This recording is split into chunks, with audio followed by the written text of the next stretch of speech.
नमस्कार। आप सुन रहे हैं संजय आरजू बड़ौतवी द्वारा लिखित पुस्तक नई पीढ़ी की नई चुनौतियां से उनकी चर्चित कहानी परिवार, मृद्विका की आवाज में, सिर्फ बुक ऑडियो पर।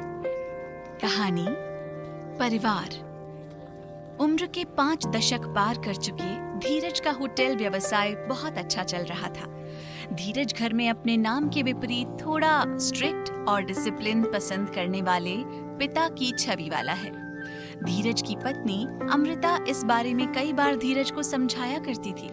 फुर्सत के पलों में जब भी दोनों बातें करने बैठते तो अपने बच्चों के बारे में अक्सर दोनों के विचार अलग अलग ही रहते हैं। धीरज का मानना था जिस डिसिप्लिन और विचारधारा में वो पला है, उसकी अपनी पीढ़ी यानी उसके बच्चे भी उन्हीं सामाजिक मूल्यों के साथ परिवार का मान सम्मान बनाए रखते हुए अपनी पढ़ाई पूरी कर अपनी अपनी जगह समाज में बनाए।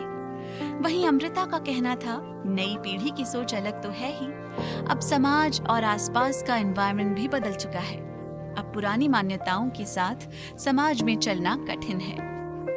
जब भी धीरज और अमृता बच्चों के बारे में बात करने बैठते तभी किसी न किसी विषय पर बच्चों को लेकर बहस हो ही जाती। धीरज को लगता था बच्चों को नई पीढ़ी के नाम पर अमृता कुछ ज्यादा ही आजादी दे रही है, तो वहीं अमृता को लगता था धीरज थोड़ा रूढ़िवादी होने के साथ साथ समय के साथ चलने में हिचकिचा रहा है। होटल के काम के चलते अक्सर धीरज देर रात घर पहुंचता और सुबह देर तक सोया रहता, जिस कारण धीरज को बच्चों से बहुत ज्यादा मिलने और बात करने का मौका भी नहीं मिलता था। कभी थोड़े समय के लिए अगर धीरज बच्चों से मिलता तो भी वो अक्सर बच्चों को कुछ न कुछ हिदायत दे ही देता। इसी वजह से धीरज जब तक घर में रहता तब तक बड़ी बेटी राधिका और बेटा रोहित घर में थोड़ा खींचे खींचे से ही रहते।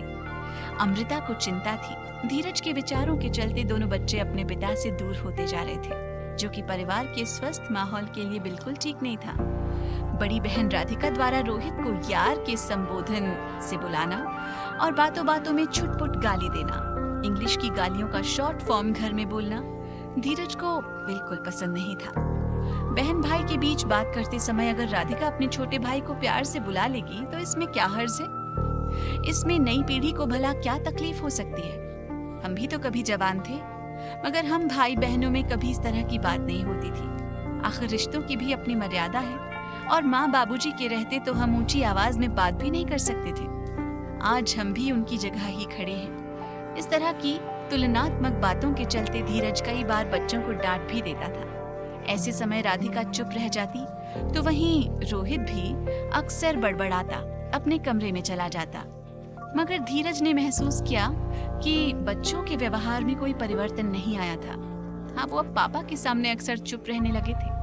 उधर रोहित, जो कि अभी 18 साल का भी नहीं हुआ था, उसने एक टॉप मॉडल बाइक की डिमांड अमृता के मुंह से धीरज के कानों तक पहुंचा दी। धीरज ने अपने जमाने का हवाला देते हुए अमृता को साफ कह दिया, रोहित को अभी 2 साल और बाइक नहीं मिलेगी। जवान लड़का है अभी, उसे अपनी जिम्मेदारियों का एहसास भी नहीं है, कुछ हो गया तो। अमृता धीरज को समझाती रहती, इतना सख्त रहेंगे तो बच्चे हमसे सच छुपाने लगेंगे। मगर मैं जानबूझकर अपने बच्चों को गलती करने नहीं दे सकता, आखिर मेरे बच्चों की जिम्मेदारी मेरी ही तो है। धीरज ने अमृता को अपना तर्क देते हुए कहा, मगर बच्चों को समझाइश के साथ उनके मन का करने देंगे तभी बच्चों के मन में हमारे लिए सम्मान बढ़ेगा और तभी बच्चे सहजता से हमसे अपनी बात खुलकर कह पाएंगे। अमृता ने धीरज को समझाने की कोशिश तो करती, मगर हर बार की तरह परिणाम शून्य ही निकलता। रोज रोज की बहस से अमृता भी तंग आ चुकी थी, मगर उसकी मजबूरी थी क्योंकि जवान होते बच्चों और धीरज के बीच वही एक कड़ी थी। ऐसे में अचानक केंद्र सरकार द्वारा लॉकडाउन घोषित कर दिया गया।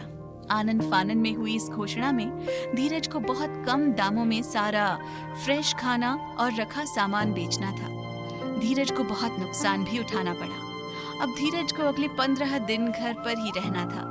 ये सुनते ही पूरा घर सकते में आ गया। अमृता फिर भी खुश थी, इस बहाने धीरज परिवार के साथ कुछ समय बिता लेगा। मगर रोहित और राधिका दोनों तनाव में थे। उन्हें लगता था पापा घर में रहेंगे तो गाहे बगाहे अपनी पीढ़ी का हवाला देकर उनके काम में नुक्स निकालते ही रहेंगे। ऐसे में अब वे दोनों इन 15 दिनों क्या करें, उन दोनों की समझ में नहीं आ रहा था। वो दिन तो धीरज के सोकर ही निकल गए। कुछ समय टीवी के सामने वक्त कट जाता तो कुछ मोबाइल पर बिजनेस की बातें करके, मगर अभी बहुत लंबा सफर तय करना था। धीरे धीरे 5 दिन गुजर गए थे। अब बिजनेस की बातें भी उतनी नहीं होती थी। धीरज का डेली शेड्यूल भी एकदम बिखरा हुआ सा रहने लगा था। रोहित और राधिका अक्सर कमरों में बैठे मोबाइल पर गेम खेल रहे होते या पढ़ रहे होते हैं। बहुत किया, थोड़ी बहुत दोस्तों से बातचीत हो जाती, उसमें भी दोनों के मन में पापा का डर बना ही रहता। आज शाम धीरज बोर हो रहा था, तभी अमृता ने यूं ही बातों बातों में सुझाव दिया, चारों लोग बैठकर लूडो खेलते हैं। ये आइडिया सबको एक साथ पसंद आया और आनन फानन में घर के किसी कोने में पड़ी लूडो को ढूंढा गया। ईश्वर का शुक्र है लूडो जल्द ही मिल भी गई। फटाफट चौपट बिछा ली गई। अमृता रसोई में पकौड़े बना रही थी। लूडो का गेम थोड़ी देर के लिए रोक दिया गया। लूडो को खेलने के लिए कम से कम 4 लोगों का होना जरूरी जो था। जल्द ही अमृता भी गर्म गर्म पकौड़े लेकर लूडो की मेज पर आ बैठी। लूडो खेलने के नियमों में तय हुआ कि दोनों बच्चों में से राधिका पापा की पार्टनर बनेगी और रोहित अमृता का। खेलते खेलते बीच बीच में टीवी पर सीरियल आते और जाते रहे। चारों को खूब मजा आ रहा था। बीच बीच में कभी रोहित चारों की लूडो खेलते हुए सेल्फी लेता तो कभी राधिका, और बीच बीच में तरह तरह के फोटो खींचकर दोनों बच्चों का अपने दोस्तों और फैमिली ग्रुप में पोस्ट करना, व्हाट्सएप पर चैट करना चलता रहा। तभी टीवी की तरफ देखते हुए राधिका एकदम लगभग चीखती हुई बोल पड़ी, अभी लूडो के लिए 2 मिनट रुक जाओ। राधिका की बात सुनने के बाद सबका ध्यान टीवी की तरफ गया। राधिका टीवी के एक पात्र की तरफ देखकर कहती जा रही थी, आज ये अपने इस वाले बॉयफ्रेंड से भी ब्रेकअप करने जा रही है, रुको देखते हैं क्या होता है। राधिका ने ये बात धीरज के सामने कह तो दी और धीरज शांत भी था, मगर उसके बाद धीरज ने लूडो में बहुत ज्यादा इंटरेस्ट नहीं लिया। तब तक शाम के खाने का समय हो गया था। गेम पूरा करने के बाद सबने डिनर किया और अपने अपने कमरों में चले गए। फुर्सत के पलों में धीरज थोड़ा शांत था। अमृता ने छेड़ते हुए पूछा, क्यों, क्या हुआ, कुछ शांत से लग रहे हो?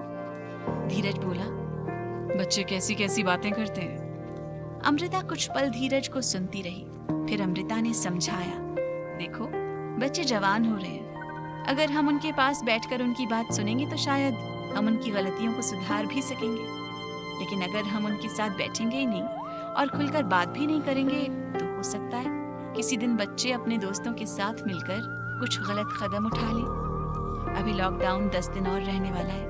ये अच्छा मौका है बच्चों से घुल मिलकर उनके मन में क्या है ये पता लगाने का। अच्छा हुआ तुम आज बच्चों के साथ लूडो खेल लिए। अब बाकी बातों को छोड़ इन बच्चों की बातों को थोड़ा सुनकर देखो।